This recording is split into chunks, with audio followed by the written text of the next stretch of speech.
Welcome once again, my fellow manipulators of digital fate. I'm Richie, this is Capricorn, and today we are back with another spoiler video for Magic the Gathering's Final Fantasy expansion. This is, I believe, spoiler day 16. This spoiler season is excessively long, like 3 weeks. This is the final Monday spoiler day. And we didn't get a ton of spoilers because we are getting pretty close to the end. Most of the set has been spoiled, but we do have some pretty notable cards to go over, some really ridiculous, awesome looking cards that I'm excited about. So before we dive in, please like the video. It helps me get it out to so many more people and helps the channel grow more than you could possibly ever understand. And also subscribe so you never miss an upload if you're new here, because I got tons of spoiler content on the way. We've got deck techs on the way. I've got my top 10 cards from the set.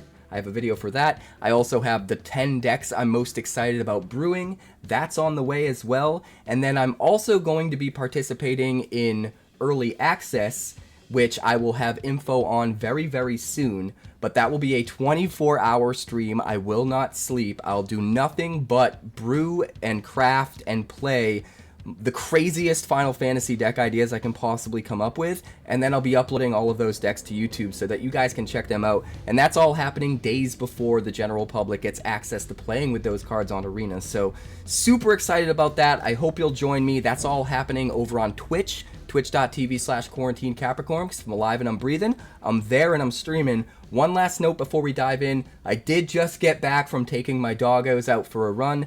I'm exhausted. I am sweaty. I apologize if I get out of breath during this video, and if you hear one of the dogs panting in the background, that is why, because they are also exhausted. But let's dive right in here. First off, we've got Combat Tutorial. 1 blue and 2 for a sorcery. Target player draws 2 cards, and then you put a +1/+1 counter on up to 1 target creature you control. I love that they're going so deep that they're not just giving us things within the Final Fantasy lore, but also tipping their hat at mechanics, almost breaking the fourth wall, right? Mechanics for the player, like Combat Tutorial. There's another card coming a little bit later in this video that's similar to that, and I think it's just really cool. But also mechanically, getting to draw 2 cards and also get a counter is kind of good. This is basically divination with strict upside. Like, your board presence actually gets better while you're drawing your 2 cards. I actually think that's kind of good for a common, so I expect this to see a decent amount of play in Limited for sure. Next up, we've got Fight On. 1 black and 2 for an instant. You return up to 2 target creature cards from your graveyard to your hand. Nothing super notable about this card. I do like the flavor of this. It's basically Aerith resurrecting the rest of the party. If you're playing Final Fantasy VII, right, it's a 3-character party. Your other 2 characters go down and you just have Aerith. She brings them both back, so getting 2 creatures back to your hand. The one notable thing about this mechanically is it's an instant, so you can play this in a control deck. You can hold up instant speed removal and counter spells and card draw and stuff like that, and then if it ends up being the best thing for you to do at the end of their turn, you have the option open to play the Fight On. So you don't have to commit to playing this card at sorcery speed on your turn, and that makes it way more versatile. So yeah, I really like this card. But next up, we've got Light of Judgment. 1 red and 4 for an instant. It deals 6 damage to target creature, and then you destroy up to 1 equipment attached to that creature.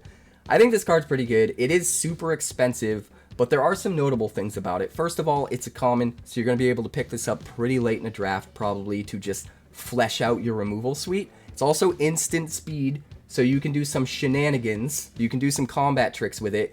And it's also actually really important that it can destroy an equipment, because this set is just going to be so heavy in equipment. I think that's going to matter way more than people realize and make this card a little bit better than people are probably evaluating it at right now. Because there's just so much equipment, and there's so many equipment that come attached to a creature. So if you can kill their best creature and also their best equipment, that sort of makes up for the extra value they're getting out of playing equipment that maybe has the job select ability that lets you get a token as well and gets you kind of a 2-for-1. So being able to get rid of the biggest threat, also make up for that extra value that they have, be able to do it at instant speed and potentially pull off some combat tricks and stuff because of it. There's a lot to like about this card. 5 mana is a lot, so you're not going to pick this high. But yeah, to flesh out your removal suite in Limited, you'll absolutely run this. Next up, we've got Magitek Infantry, a 1/1 artifact creature robot soldier for just 1 white mana.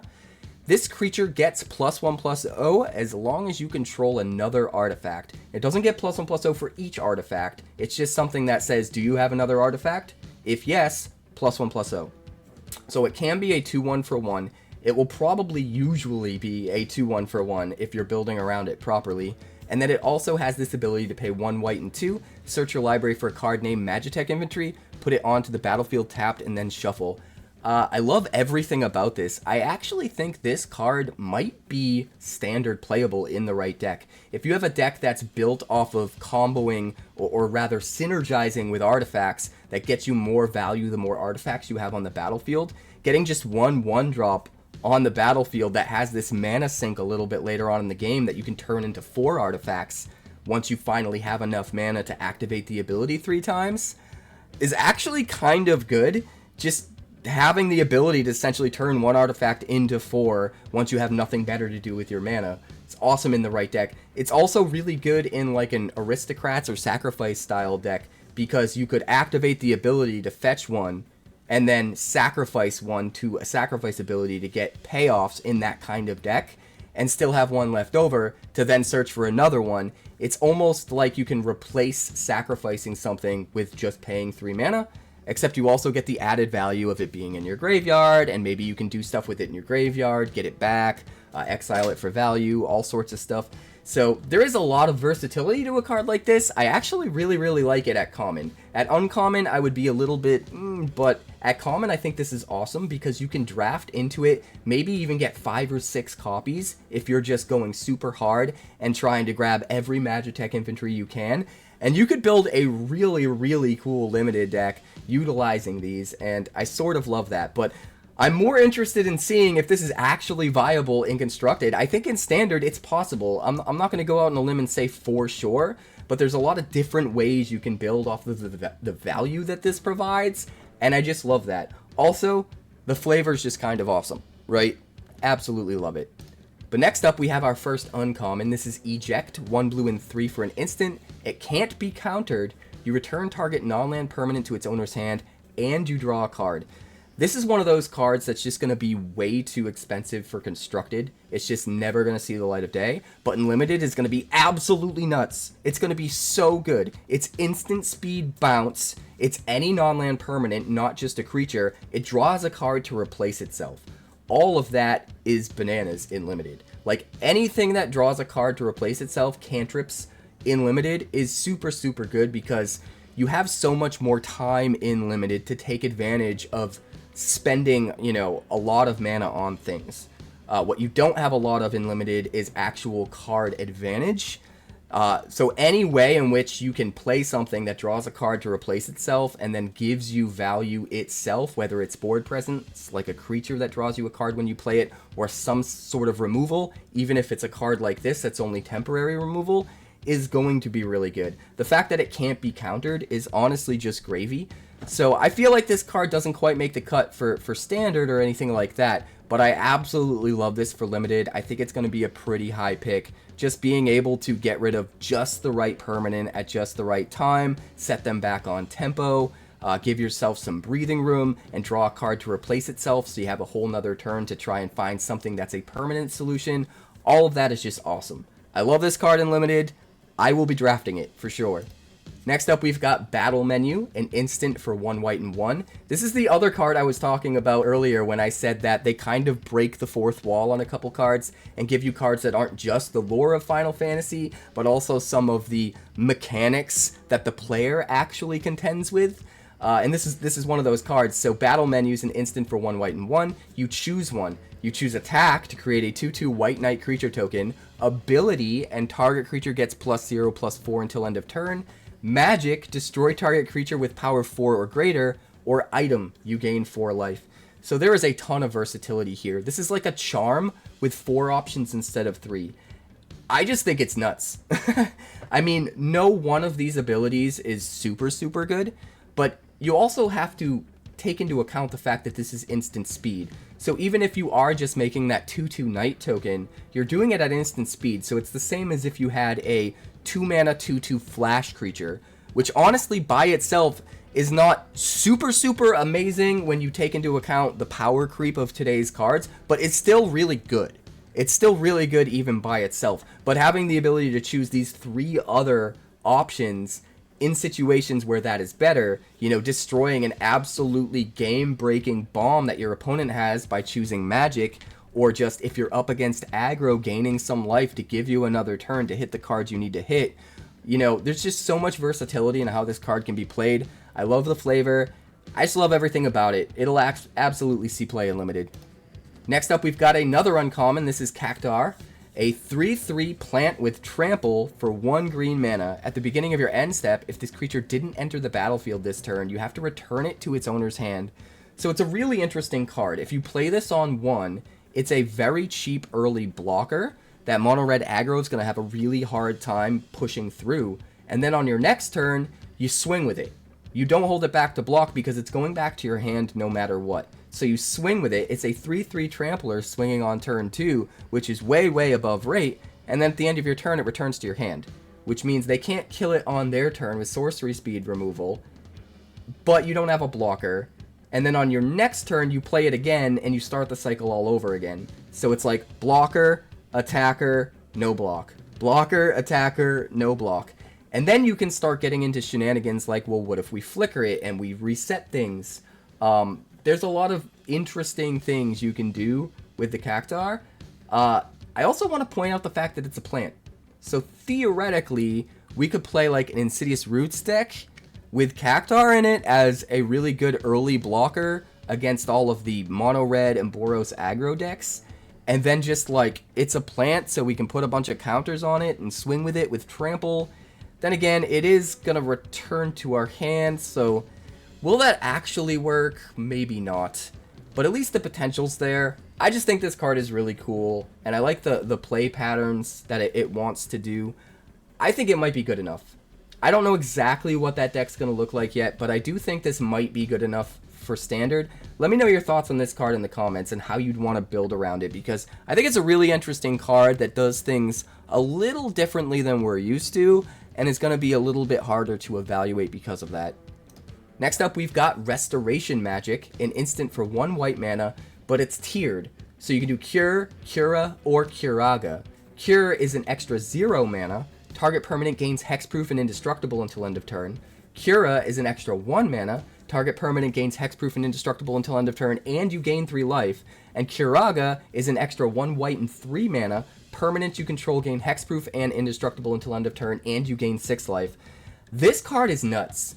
This card is super versatile. Life gain decks in Standard are absolutely going to want to play a set of this, because early on, if you need to, this can protect your most important thing, give it hexproof, indestructible, fizzle out your opponent's removal, so that you can keep your really good life gain payoff or whatever really important creature you have out, just keep it on the board for just 1 mana at instant speed. If you have a little extra mana, you could just gain 3 life alongside it without having to spend an extra card, and then trigger all of your life gain synergies by playing your protection spell. And the fact that you get both of those options in 1 card, you don't have to have the extra mana and gain the life. If you're in a situation where you only have 1 mana open, you can still just protect your dude. But if you have more mana, you also get the life gain trigger and trigger all of your synergies. That alone is nuts. But the fact that you can also Curaga and have this extra versatility built in, where for a total of 5 mana, you protect your entire board from a sweeper, or as a combat trick, a swing with everything, your opponent blocks a bunch of stuff thinking they're going to kill it, you Curaga at instant speed, protect your whole board, and gain the 6 life, and trigger all of your life gain synergies at the same time. Just having 2 options is nuts for a card like this in a life gain deck, because there's just so much value to be had. But having those 3 options, I think, just pushes this card way over the edge. I think it's absolutely nuts. It's probably the best 1 mana, like, I stop your thing and keep my guy alive spell that we have in Standard right now, because I do think the extra modes are so valuable, especially being able to Curaga if you have enough mana and protect your whole board from a sweeper is amazing. Especially when you consider the fact that Sunfall is about to rotate out of Standard in just a couple months. That makes this that much better because all of the best sweepers that will be in Standard will not be exiling sweepers, which is super, super important. I can't stand Sunfall because of that. Don't get me wrong, I've used it to great effect, plenty, but I think having a sweeper that exiles is just too much for one card, personally. I hated Farewell, I hate Sunfall. I use the hell out of them and I take advantage of them, but I don't feel good doing it. I'm so glad Sunfall is rotating. This card's going to be really good even before rotation, but it's going to be really, really nuts after rotation. And I do think life gain decks are absolutely going to be a thing in Standard. I'm going to build it for sure. There are plenty of cards from this set that will be included in that deck, and I can't wait. But next up, we've got the Final Days. This is a sorcery for 2 black and 2. You create 2 tapped 2/2 black horror creature tokens. If this spell was cast from a graveyard, instead create X of those tokens, where X is the number of creature cards in your graveyard. This card is just awesome, man. It flashes back for 2 black and 4. You can play this in a self-mill deck and literally just flash it back without ever having drawn the card, and you're just getting free value and making a bunch of 2/2s. But if you happen to draw into it, you're kind of getting on-rate value, right? 4 mana for 2 2/2s, 4/4 worth of power across 2 bodies. You could play this in sacrifice decks because sacrifice decks are putting a bunch of creatures in your graveyard, so it makes the flashback ability even better, but it's also giving you 2 tokens to sacrifice to your stuff when you originally play it for its hard cast cost. Just everything about this card's really, really awesome. In Limited, it's going to be nuts, man. You absolutely want to draft this if you're in black. Even if you're not necessarily in the archetype, I think it gives so much value. 2 2/2 bodies for 4 mana is almost good enough by itself. It's pretty much on rate, right, for Limited. But getting to flash it back and get even more extra value is just nuts for Limited. So this card is bananas there. And I really think in Constructed there's going to be a home for this. I'm not sure if it wants to be in the Aristocrats deck with Sephiroth, or if maybe it wants to be in some kind of a weird like Sultai self-mill deck or something like that. Maybe it wants to be in the Orzhov Raise the Past deck. I could see that being a thing. I think there's just a lot of potential for this card. I don't know where it's going to land exactly, but if you have ideas about where you'd like to see me run it as far as Standard decks are concerned, definitely let me know in the comments because this one has a ton of potential. Absolutely grab it if you're in black and Limited. Do not let it pass because it will not table. Next up, we've got another uncommon. This is Ashe, Princess of Dalmasca from Final Fantasy XII. She is a 3/2 legendary creature, human rebel noble. And whenever Ashe attacks, look at the top 5 cards of your library, reveal an artifact card from among them, put it into your hand, put the rest on the bottom of your library in a random order. I love Ashe. I always put the katana on her, and it was awesome.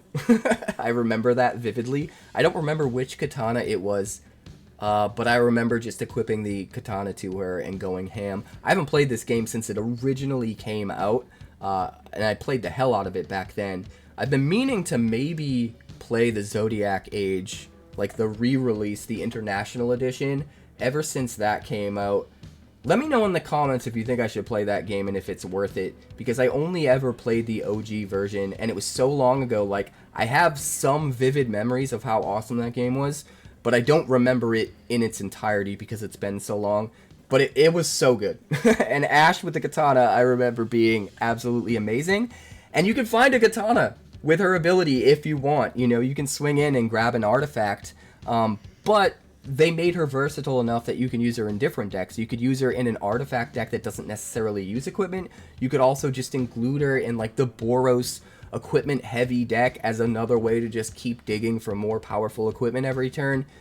Mostly I think she'll see play in Limited. I think she is a little bit slow and understated for Constructed, for Standard especially.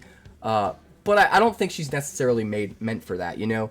She's in my eyes, she's meant to be one of those important uncommons for Limited when you're in specific decks where you're going heavy on artifacts, whether it's an equipment deck or not. I think that's where her home is mostly going to be, but the ability's powerful enough it could. It's one of those abilities where I feel like if we were still in a 2-year rotation of Standard, and we were still on a Standard that only had 4 Standard sets a year instead of 6, I feel like the card pool would be small enough where a card at this power level might actually see play in Standard in certain decks where you want that. But I just feel like the card pool is so huge now that she probably gets bumped out for more powerful things in Standard. But either way, I think she's going to be awesome in Limited, and I can't wait to play with her. Next up, we've got 𝐿IXIR. This is just a 1-mana artifact. It enters tapped. You can pay 5, tap it, and exile it. Shuffle all non-land cards from your graveyard into your library. You gain life equal to the number of cards shuffled into your library this way. This is an interesting one. I feel like if you can somehow draft a crazy control deck in Limited, this card's like an auto-include. Because if you could just drag out the game, nuke everything your opponent's playing, and just take your time getting to a win, this is nuts, right? You just fill up your graveyard, hit this, refill your deck, gain a bunch of life, make it that much harder for your opponent to close out the game quick so that you can drag out the game even longer. And now that I think about it, we have seen a number of mill cards in this set, so I feel like 𝐿IXIR fits really well into some sort of weird mill Limited archetype, where you're just trying to mill out your opponent, and then you're making sure you don't mill out by using the 𝐿IXIR, which is also giving you a ton of life, allowing you to stay alive long enough to drag out the game so that they do run out of cards. I really hope I don't run into a deck like that, because that sounds obnoxious to play against, but I'm absolutely going to have to try to draft into that archetype at some point, because I think it's going to be super fun. But, to switch gears a little bit, I think this actually might see play in Standard. We've seen... Bentley! Quiet! He hears something out in the hallway. We've seen... What is the name of that card? It's 1 white and 2. You draw a card, and you gain life equal to the number of cards in your hand. I can't remember the name of it off the top of my head.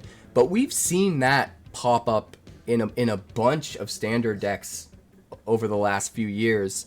Control decks that are just trying to drag the game out. And I feel like 𝐿IXIR could fill like the same kind of role in a deck, where you could just gain a ton of life, refill your deck with all of the things that you put into your graveyard. Maybe if you're in a self-mill deck, or maybe you're just in a control deck that's using a lot of instants and sorceries that are just naturally going to the graveyard so that you naturally have a big graveyard. Either way, gaining a ton of life, refilling your deck with cards, and then just outlasting your opponent. I feel like there could be a Standard deck there, so I would not be surprised if this pops up in Standard. It could even just be in like the artifact deck, because it's a very cheap artifact that can help contribute an artifact to the board for your artifact synergies, and then later on gains you a whole bunch of life and refills your deck. There's definitely got to be something that I think this slots into in Standard. I can just feel it. I can just feel it in my bones that there is some deck that's going to abuse this card, and I am going to be sad to play against that deck, but I am going to be happy if I can figure out that deck and put it together. So if you have ideas, let me know in the comments. But let's move on. Next up is Sorceress's Schemes. A sorcery for 1 red and 3. Return an instant or sorcery card from your graveyard or exiled card with flashback you own to your hand, and then add 1 red mana. You also can flash this back for 1 red and 4, which is kind of awesome. This card's really, really cool. You're going to get even more value if you return a card that you exiled with flashback already. You play a flashback card for its normal cost, then you flash it back to get even more value. Then you play Sorceress Schemes to pull it back out of exile, cast that same card for normal to get value, flash back that same card for value, then flash back the Sorceress Schemes to get it back again, then hard cast it again, then flash it back again. So, 1 Sorceress Schemes could theoretically let you play a flashback card 6 times instead of 2. That has to be worth something, right? There has to be value there. I have no idea what that deck looks like yet, but there has to be a deck that wants to use this, right? Even in Standard. Like, I have no idea what that deck is, but that seems super valuable to me. If you have ideas about what we can do with this card and how much crazy, ridiculous shenanigans we can get up to with it, definitely let me know in the comments. There is ridiculous potential here in this card, and I am too exhausted to even contemplate what that could be right now, but I'm going to be super excited when we figure it out, and we will absolutely build that deck. In Limited, I actually think this is pretty usable. You do want to keep it in mind and make sure you're drafting enough cards that have Flashback to support it. But if you are, I guess even without Flashback cards, you can still use it, right? You can get back a normal instant or sorcery that doesn't have Flashback. And even though you're not getting extra value out of it that way, it's still probably worth it. So I think even in control decks, even if you don't happen to grab enough cards with Flashback to really push this card to its limit, it's probably still worth playing to get back some of your best pieces of removal or your best card draw. It's going to be expensive. It's going to take a long time to get all of the value out of this card in Limited. So it definitely wants to be in a very controlling deck that can afford to take all the time it needs because they're just stopping everything the opponent's doing. But in the right deck, even in Limited, I think this could be really good. But let me know what the hell we're supposed to build with this and construct it, because there's definitely a deck, and I have no idea. Next up, we've got the last uncommon of the day. This is Judge Magister Gabranth from Final Fantasy XII. This guy's super cool. Iconic image. A 2/2 legendary human advisor knight for 2 mana in the colors of Orzhov. He has Menace, so he's already just pretty decent as an uncommon, right? A 2/2 Menace for 2 that has some pretty relevant creature types. Play him in Knight Tribal, play him in Human Tribal, play him in Legendary Tribal to get legendary synergy payoffs and stuff. But in addition to being a 2/2 Menace for 2 and having the creature types you want, also, whenever another creature or artifact you control dies, you put a +1/+1 counter on Judge Magister Gabranth. Gonna be absolutely nuts in the Limited archetype that cares about, you know, being sacrifice or aristocrats. There's definitely an archetype like that, and I'm almost certain that's going to be the Orzhov archetype, right? This is probably the signpost uncommon for what Orzhov is trying to do. And in Standard, you know, you could probably actually play this guy in a Sacrifice or Aristocrat style deck as well. I think he might be good enough to make the cut in Standard. The fact that he triggers off of artifacts dying in addition to creatures is super interesting and opens up a whole nother realm of potentially building around like a go-wide artifact sacrifice deck, or just triggering it by sacrificing a bunch of treasures. That's another thing. You could play this in a treasure deck where you're making tons of treasures, ramping up with treasures, sacrificing your treasures to play a whole bunch of stuff. Every single treasure you sacrifice puts a +1/+1 counter on him. So the fact that he's versatile, he can go in some kind of like weird artifact sacrifice deck, but also a normal like creature aristocrat style deck. All of that seems awesome to me. And the fact that he has Menace just makes me feel like he's super pushed. So I feel like this card's going to be really important to that archetype within Limited for sure. And if you're going that direction, you absolutely want to grab him and not let him pass, because he will not table. But this is another one of those cards where if the right deck pops up, I could see him seeing play in Standard as well. Then again, power creep's a hell of a drug, and right now there's so many amazing options to go in a deck like that. That does making one really big guy with Menace make the cut in a deck like that? Hard to say, but I think at least the potential's there. And either way, the flavor on this guy is amazing. I love everything about it, so I'm excited to play with it. But next up, we've got our first rare of today, one that I've been waiting patiently for. I knew there would be a card for this. Midgar, City of Mako, a land town that enters tapped and taps for a black mana, but also has a sorcery adventure attached, Reactor Raid. For 1 black and 2, you can sacrifice an artifact or creature. If you do, draw 2 cards. This is an automatic include in the Sephiroth Aristocrat Sacrifice style deck that is inevitably coming to Standard after this set drops. Like, this card is just nuts. Like, having a land that has this built-in value just tacked on for free is crazy.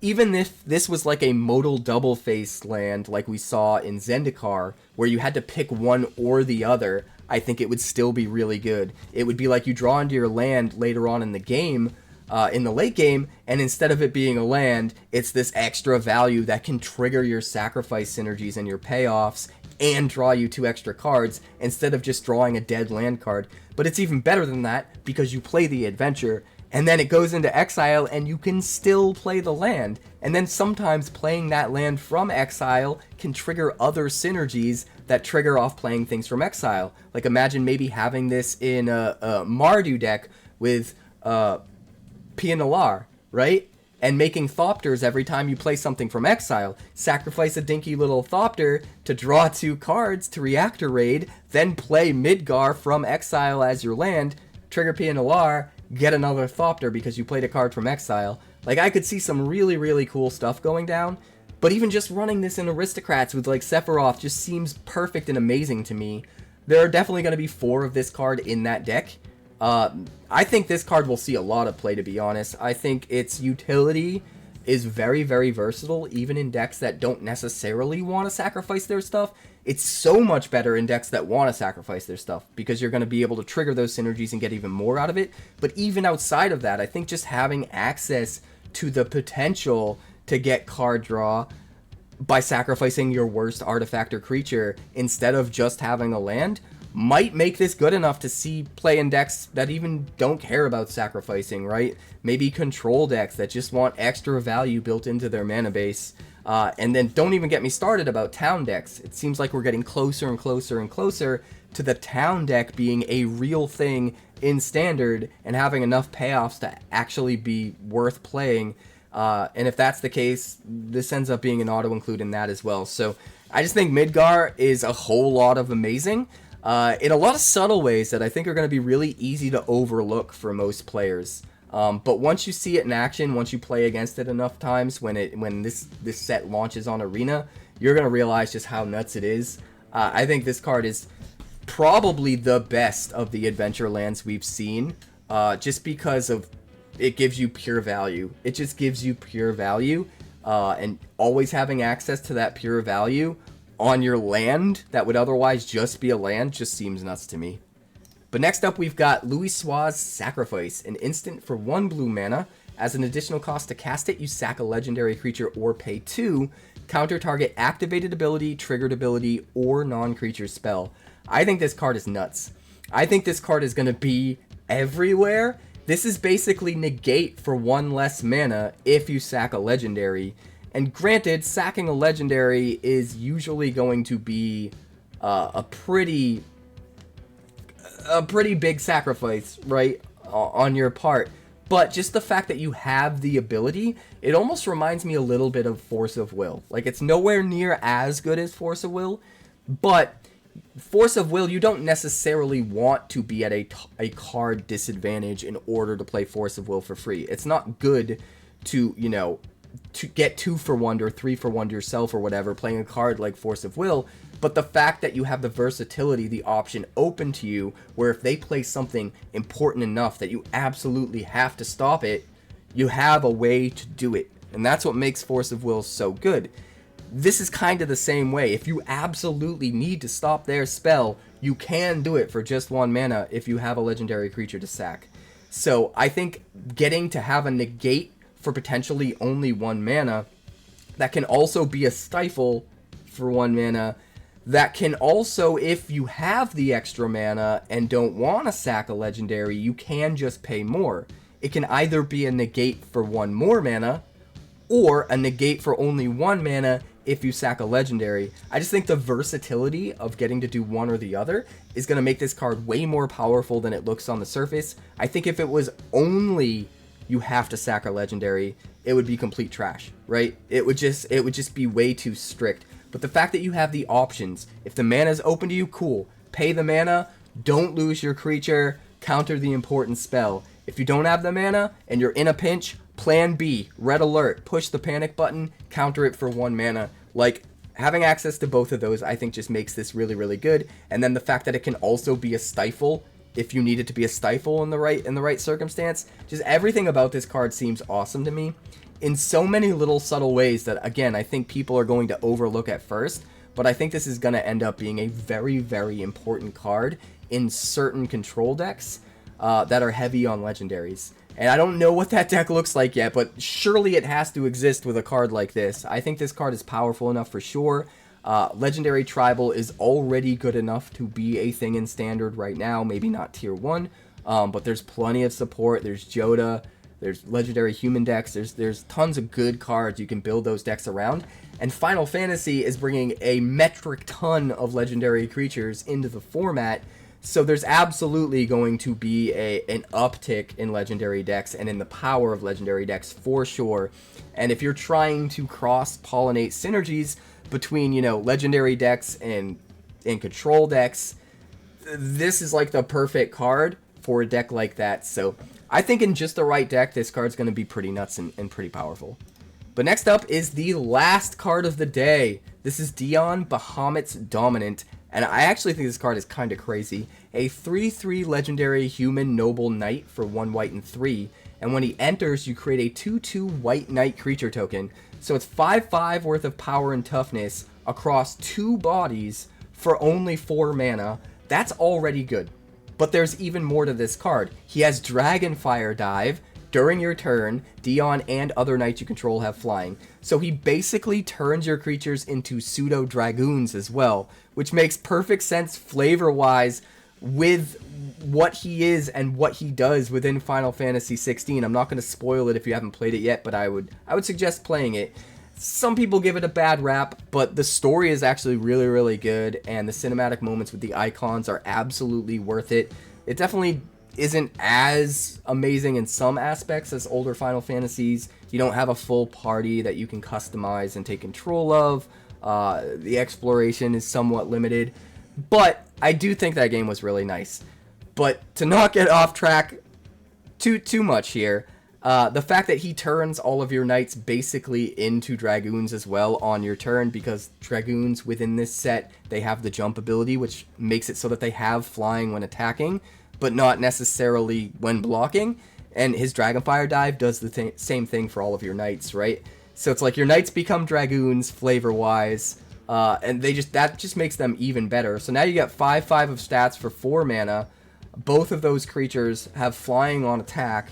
All of your knights have flying on attack. And then there's even more value because you can pay 6 mana, tap him, exile him, return him to the battlefield transformed under its owner's control, only as a sorcery. He comes back as Bahamut, Warden of Light, a 5/5 flying legendary enchantment creature saga dragon.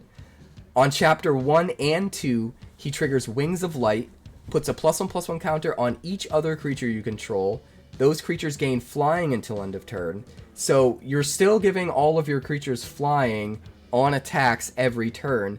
The big difference here with chapter 1 and 2 is you're giving all of your creatures flying. So if you happen to have a couple of creatures that aren't knights that weren't getting flying on attack from Dion, Bahamut is actually going to give them flying, and every creature is going to get a +1/+1 counter, get buffed. And then on chapter 3, he casts Giga Flare, destroys any target permanent, and then you exile Bahamut, return it to the battlefield face up.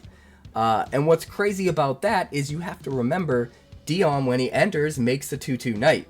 So when chapter 3 triggers, you don't just destroy a permanent, you destroy a permanent and re-trigger the ETB of Dion and get a 2/2. And you still have Dragonfire Dive active, so everything is still getting flying and being able to swing in an Alpha Strike potentially. You still have the ability to pay 6, tap him, turn him into Bahamut again, and just start the cycle all over again. Everything about this card seems nuts. The fact that you get so much value off of just Dion right out of the gate, even if they kill him, for relatively aggressively cost, just seems awesome to me. Just everything about this card is great. I don't know what else to say. There's absolutely going to be some kind of a Knight tribal deck in Standard after this, using like this card and Knights of the Round and some of the other crazy Knight synergies that we already have in Standard. There's a deck here. There absolutely has to be a deck here. But even outside of, you know, like a Knight tribal thing, I think this card could just be good just as value. Just straight up value. 2 for 1 when you play it, with a whole bunch of extra value to be had in subsequent turns. I just love everything about this card. Let me know in the comments any cards that you think would be awesome to pair with this, because I am super excited to brew with this one, and we are absolutely going to build some decks. But that does it for today. Thank you so much for checking out the video. I appreciate it. Like the video, smash it. Smash it with the, this one. You could use your pinky, I guess. I prefer you use this one. Hit the like button, and then more people will see this, and the channel will grow, and I will be forever grateful to you. Subscribe if you're new, so you never miss my content, because like I said at the beginning of this video, I have a metric ton of content on the way. I am super excited about it, and I will see you tomorrow.